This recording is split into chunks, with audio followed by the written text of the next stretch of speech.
ಎಲ್ರಿಗೂ ನಮಸ್ಕಾರ. ಶ್ರೀರಾಮರೂಪಕದಲ್ಲಿ ನಾನು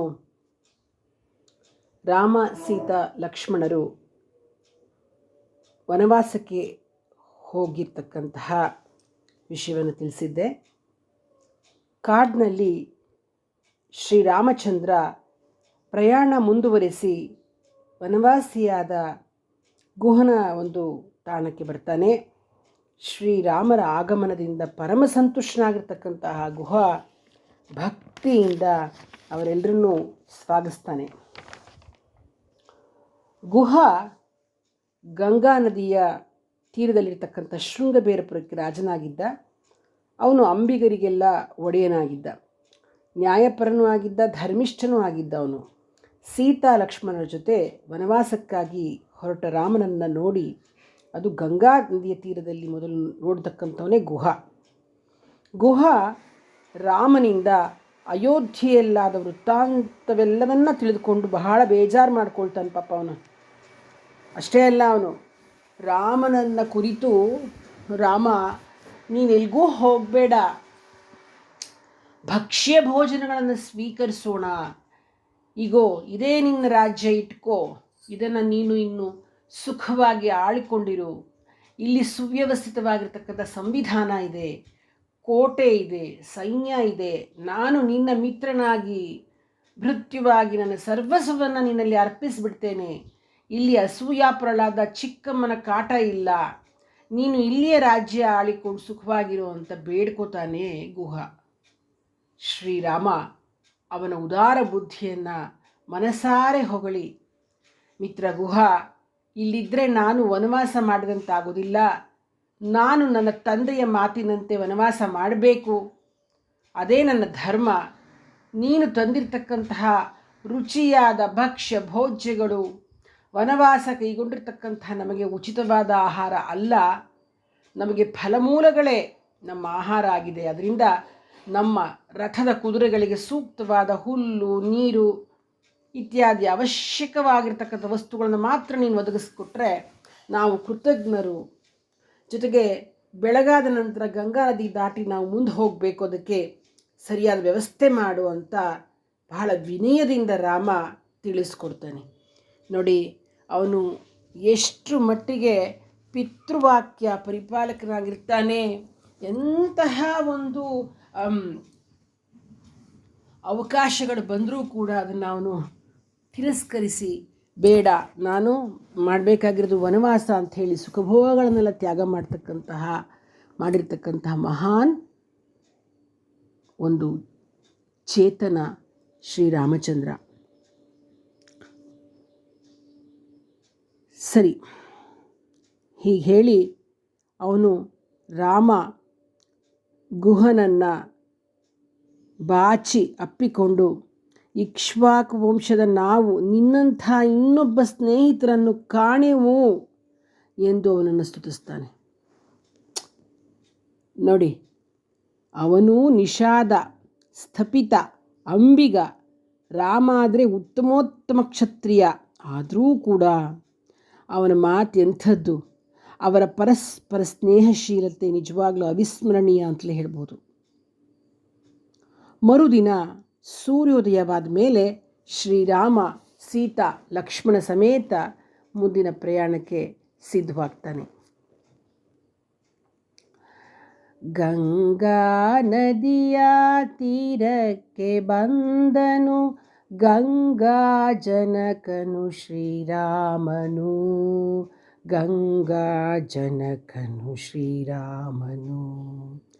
ಗಂಗೆಗೆ ಅರ್ಘ್ಯವ ನೀಡುತ್ತ ನಿಂತನು, ಗಂಗೆಗೆ ತಾನು ನಮಿಸಿದನು, ಗಂಗೆಗೆ ತಾನು ನಮಿಸಿದನು. ಕಂಡನು ಗುಹನು ರಾಮನ ದೂರದಿ, ಬಂದನು ದೋಣಿಯ ಚಲಿಸುತ್ತ ಭರದಿ, ಸುಂದರ ರೂಪವ ಕಣ್ತುಂಬಿಕೊಳ್ಳುತ್ತಾ ಚಂದದ ಭಕುತಿಯು ಬುಕ್ಕುತ್ತಲೀ.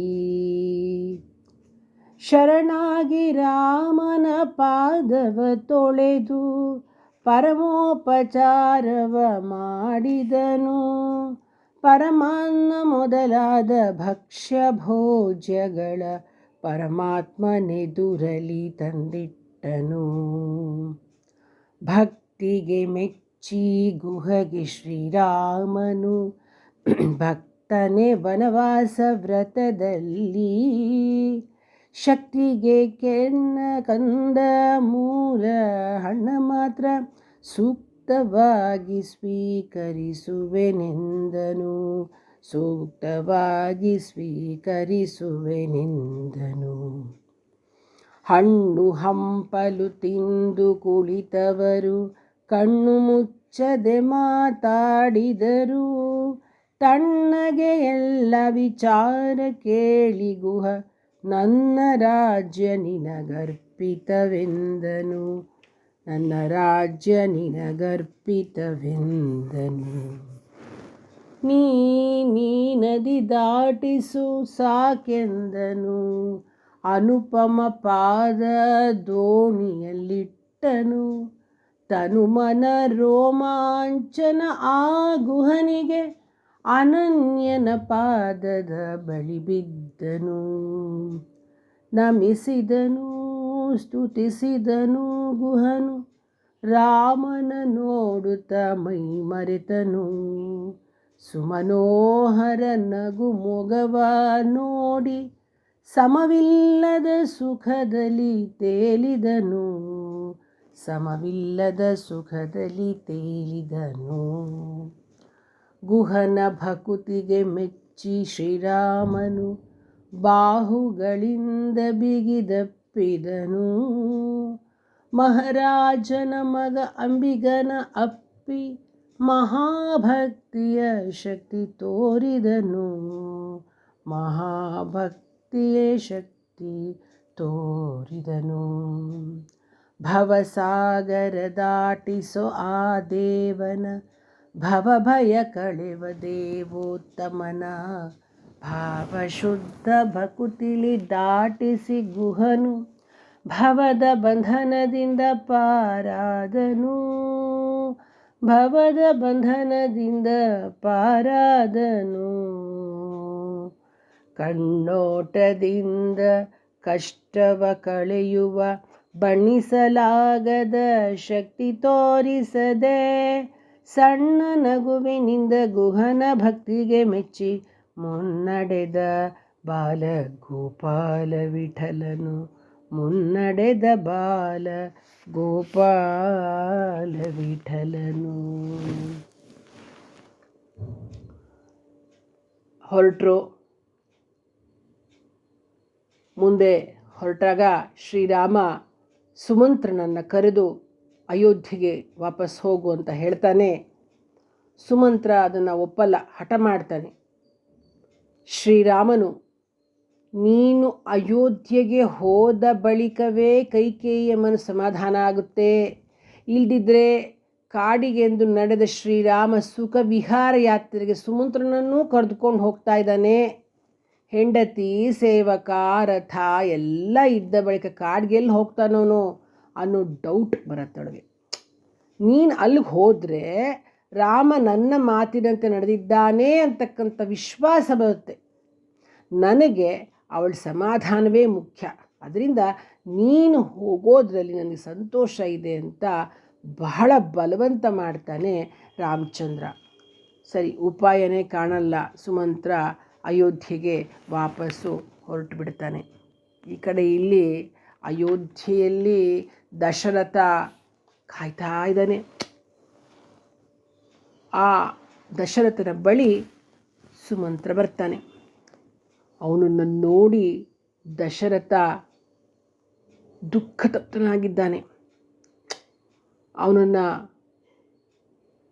ರಾಮ ಸೀತೆ ಲಕ್ಷ್ಮಣರು ಏನು ಹೇಳಿದ್ರು ಅಂತ ಕೇಳ್ತಾನೆ. ಆಗ ಸುಮಂತ ಹೇಳ್ತಾನೆ, ರಾಮನು ಕೌಸಲ್ಯೆಯನ್ನು ಚೆನ್ನಾಗಿ ಸಂರಕ್ಷಿಸುವಂತೆ ಪ್ರಾರ್ಥಿಸಿದ್ದಾನೆ. ತಮ್ಮ ಬಗ್ಗೆ ಏನೂ ಹೇಳಲಿಲ್ಲ. ಸೀತೆಯು ರಾಮನ ಮುಖವನ್ನು ನೋಡ್ತಾ ಇದ್ಲು, ಮೌನವಾಗಿದ್ಲು, ಏನೂ ಹೇಳಲಿಲ್ಲ. ಲಕ್ಷ್ಮಣ ಬಹಳ ಕುಪಿತನಾಗಿ, ನಾನು ಮಹಾರಾಜನಲ್ಲಿ ಪಿತೃತ್ವವನ್ನು ಕಾಣಲಾರೆ, ನನಗೆ ನನ್ನ ಶ್ರೀರಾಮನೇ ತಂದೆ ಅಂತ ರಾಮನನ್ನು ಕಾಡಿಗಟ್ಟಿದ ಎಲ್ಲರ ಮನನೋಯಿಸಿದ ಆ ವ್ಯಕ್ತಿ ರಾಜನೇ ಅಲ್ಲ, ಅಂತಹವನಿಗೆ ನನ್ನ ಸಂದೇಶವೇನೂ ಇಲ್ಲ ಅಂತ ಹೇಳ್ತಾನೆ. ಇದನ್ನೆಲ್ಲ ಹೇಳ್ತಾನೆ. ಏನು ಹೇಳಿ ಕಳಿಸಿದ್ರು ಅದನ್ನೆಲ್ಲ ಹೇಳ್ತಾನೆ ದಶರಥನಿಗೆ ಸುಮಂತ್ರ. ದಶರಥನು ಝರ್ಝರಿತನಾಗಿ ಮುಂದೇನು ಮಾಡಿದಿ ಅಂತ ಕೇಳ್ತಾನೆ. ಸುಮಂತ್ರ ಹೇಳ್ತಾನೆ, ರಾಮನು ಅರಣ್ಯಕ್ಕೆ ಹೋದ ಮೇಲೂ 4 ದಿನ ಅಲ್ಲೇ ಕಾಯ್ತಾ ಇದ್ದು ಕಷ್ಟಕರವಾಗುವಂತೆಂದು ಸೀತೆಗೆ ಆಗೋದಿಲ್ಲ ಅಂತ ಅವಳಿಗಾಗಿ ರಥ ಬಯಸಿ ಬಂದಾನೆಂದು ಆಗಲಾದರೂ ರಾಮನ ಸೇವಾ ಭಾಗ್ಯ ದೊರೆಯಬಹುದೆಂದು ಆಶಿಸಿದೆ. ಆದರೆ ಶ್ರೀರಾಮ ಬರಲೇ ಇಲ್ಲ ಅಂತ ಎಲ್ಲ ವಿಷಯನೂ ಹೇಳ್ತಾನೆ.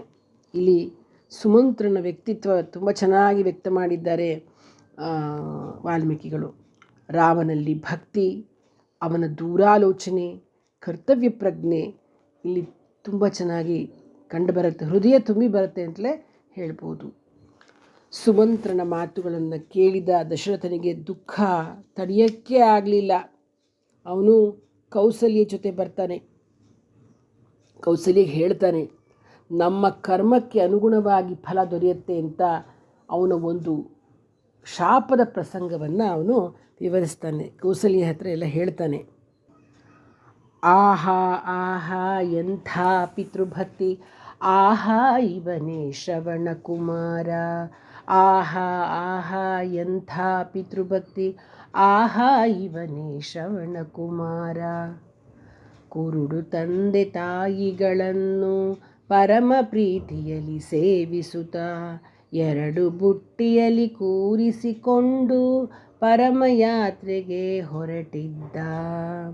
ಕಾಲು ನಡಿಗೆಯಲ್ಲಿ ಹೊರಟಿದ್ದ ತಾನು ಬಲು ದೂರಕ್ಕೆ ಕರೆ ತಂದಿದ್ದ. ಅಲ್ಲಿ ಬಾಯಾರಿದ ಪಿತೃಗಳ ಕೂರಿಸಿ ಜಲವ ಹುಡುಕುತ್ತಾ ನಡೆದಿದ್ದ. ಕಂಡಿತು ಕಾಡಿನ ಮಧ್ಯದೊಳಗೆ ಚೆಂದದ ಹೊಳೆಯುವ ಗಳಿಗೆ. ಬಂದನು ಸರಸರ ನೀರಿನ ಬಳಿಗೆ ತುಂಬಿದ ಜಲದೊನ್ನೆಯ ಒಳಗೆ. ಸೊರ ಸೊರ ಸದ್ದನು ಮಾಡುತ್ತಾ ಹರಿಯುವ ನೀರನ್ನು ತಾ ಕುಡಿದ. ಮರೆಯಲಿ ನಿಂತಿದ್ದ ದಶರಥಗೆ ಸ್ವರ್ಶಬ್ದವು ಕೇಳಿಸಿತು. ಶಬ್ದವೇದಿಯಲ್ಲಿ ಬೇಟೆಯ ಆಡಲು ಶಬ್ದಕ್ಕೆ ಕಾಯುತ್ತ ನಿಂತವನು. ಶಬ್ದ ಕಾಡು ಮೃಗದಿದ್ದರಬೇಕೆಂದು ಶಬ್ದದ ಕಡೆ ಬಾಣವ ಬಿಟ್ಟನು. ಹಾಮ ಎಂಬ ಕೂಗನು ಕೇಳಿ ಹಾ ಮಾನವ ಧ್ವನಿ ಏನಿದು ಎನ್ನುತ್ತಾ ಬಹಳ ಕಾತರನಾಗಿ ಓಡೋಡಿ ಬಂದು ಮಹಾಪಿತೃಭಕ್ತನ ತೊಡೆಯ ಮೇಲಿಟ್ಟನು. ಯಾರು ನೀನು, ಏಕೆ ಕಾಡಿನ ಮಧ್ಯೆ ಬರುತ್ತಿರುವೆ ಹೇಳು ಮಹನೀಯನೇ. ನೀರನ್ನು ಕುಡಿಯುವ ಪ್ರಾಣಿ ಎಂದುಕೊಂಡು ಶರವನ್ನು ಬಿಟ್ಟುವೆ ಕ್ಷಮಿಸೆಂದನು. ಕುರುಡು ಪಿತೃಗಳಿಗೆ ಯಾತ್ರೆ ಮಾಡಿಸಲು ಕರೆದುಕೊಂಡು ನಾ ಹೊರಟಿದ್ದೆ. ಪರಮ ಬಾಯಾರಿಕೆ ಆಯಿತು ಎಂದು ನೀರನ್ನು ಒಯ್ಯಲು ಬಂದಿದ್ದೆ. ಇನ್ನು ನಾನು ಉಳಿಯುವುದಿಲ್ಲ, ನೀನು ನನಗೆ ಸಹಾಯವ ಮಾಡು. ನೀನು ಈ ನೀರ ಕೊಟ್ಟು ಬಿಡು, ನನ್ನ ಸುದ್ದಿಯನ್ನು ತಿಳಿಸದಿರು ಎನ್ನುತ್ತ ಪ್ರಾಣವ ಬಿಟ್ಟ ಶ್ರವಣನು ಅನನ್ಯವಾದ ಪಿತೃಭಕ್ತನು. ಇನ್ನೂ ಮಗನು ಬರಲಿಲ್ಲವೆಂದು ಮನದಿ ಕಾತರದಿ ಕಾಯುತ್ತಿದ್ದರು. ಬಂದನು ದಶರಥ ನೀರನು ಹಿಡಿದು, ಕಂಡನು ಕುರುಡು ತಂದೆ ತಾಯಿಯನು. ಕಂಡ ಹೆಗಲಿಗೆ ಹಾಕುವ ಬುಟಿಗಳ ಗಂಡುಗಲಿ ಕರುಳು ಚುರು ಎಂದಿತು.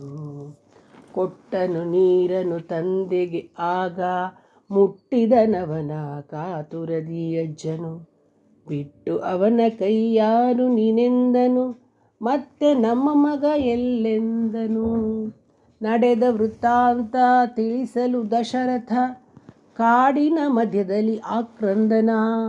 ಕಾಡಿನ ಶಬ್ದವು ಕೇಳದಂತಾಯಿತು, ಬಿಡಿಯಿತನಂತೆ ಜೀವಿಗಳಾತ್ಮವನ. ಎಂಥ ಮಗನನ್ನು ಕೊಂದೆ ನೀನು, ಎಂಥ ಕಷ್ಟವ ನಮಗೆ ಕೊಟ್ಟೆ. ಇಂಥ ಪುತ್ರ ಶೋಕ ನಿನಗೂ ಆಗಲಿ, ಪುತ್ರ ವಿಯೋಗದಿ ಪ್ರಾಣ ಹೋಗಲಿ ಎಂಬ ಶಾಪವನ್ನು ಕೊಟ್ಟರು ಹಿರಿಯರು ತುಂಬು ದುಃಖದಲ್ಲಿ ಒದ್ದಾಡುತ್ತಾ. ಕಂಬನಿಗಳ ಮಳೆಯನ್ನೇ ಸುರಿಸುತ್ತ ಅಂಬುಜಾಕ್ಷನ ಸೇರಿದರು. ಇತ್ತ ದಶರಥನು ನೊಂದು ಹಿಂದಿರುಗಿದ ವೃತ್ತಾಂತವ ಗುರುವಿಗೆ ತಾ ತಿಳಿಸಿದ. ಸತ್ವಭರಿತ ಗುರು ಸಮಾಧಾನ ಹೇಳಿದ. ಉತ್ತಮ ನಿನಗೀ ಶಾಪವೇ ಬರವೆಂದ. ಮಕ್ಕಳಿಲ್ಲದ ನಿನಗೆ ಪುತ್ರ ವಿಯೋಗ ಮಕ್ಕಳಾಗುವರೆಂದು ತಿಳಿಸುತ್ತಿದೆ.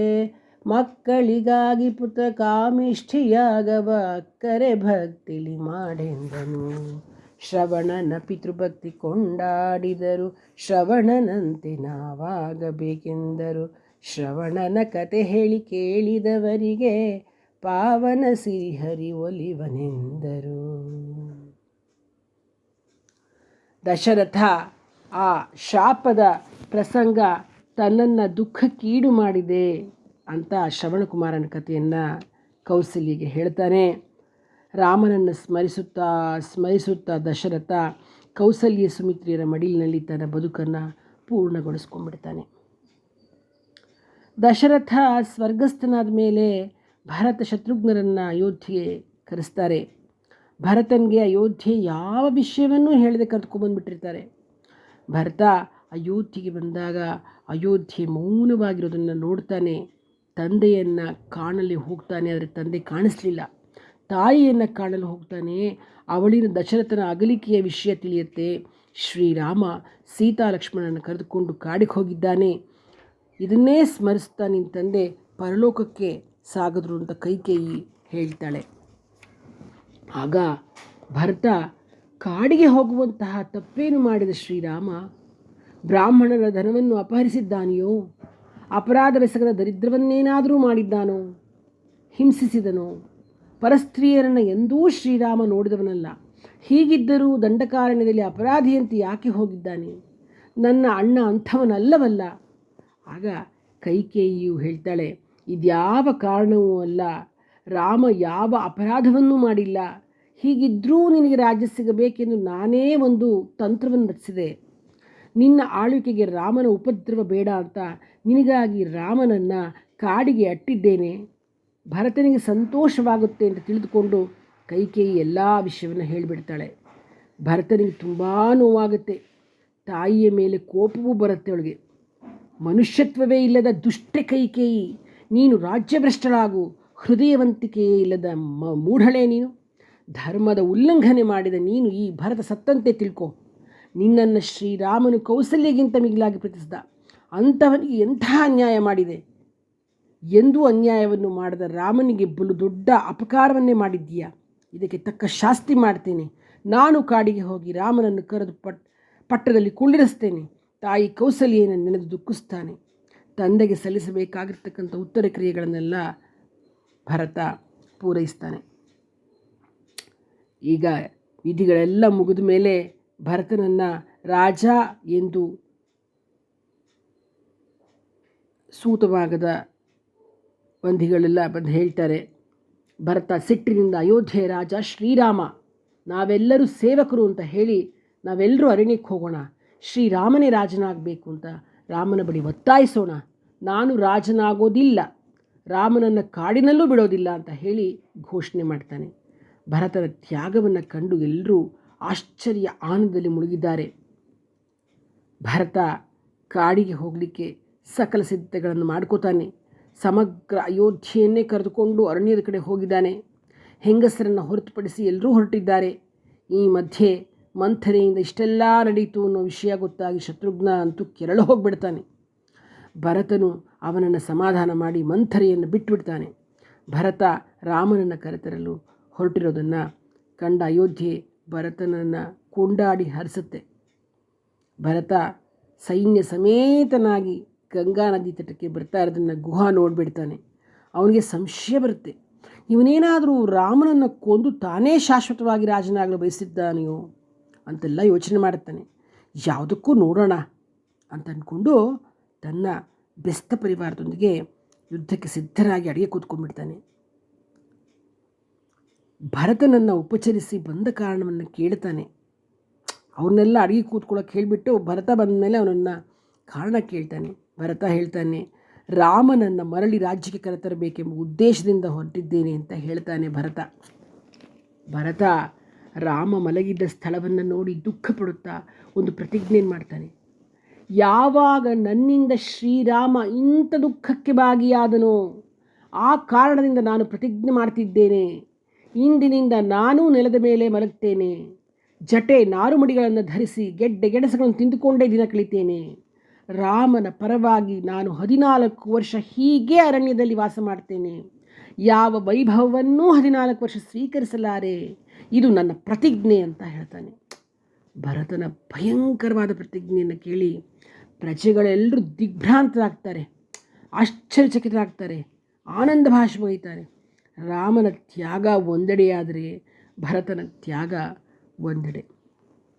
ನೋಡಿ, ನಾವು ನಮ್ಮ ಜೀವನದಲ್ಲಿ ತ್ಯಾಗವನ್ನು ಅಳವಡಿಸಿಕೊಳ್ಬೇಕೆಂಬ ಆದರ್ಶದ ಸಂದೇಶ ಇಲ್ಲಿ ನಮಗೆ ಹೊರಹೊಮ್ಮಿದೆ. ಹೀಗೆ ರಾಮನನ್ನು ಹುಡುಕಿಕೊಂಡು ಕಾಡಿಗೆ ಹೋಗ್ತಾನೆ.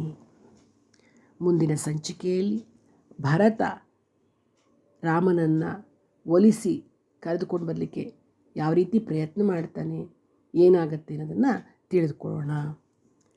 ಧನ್ಯವಾದಗಳು.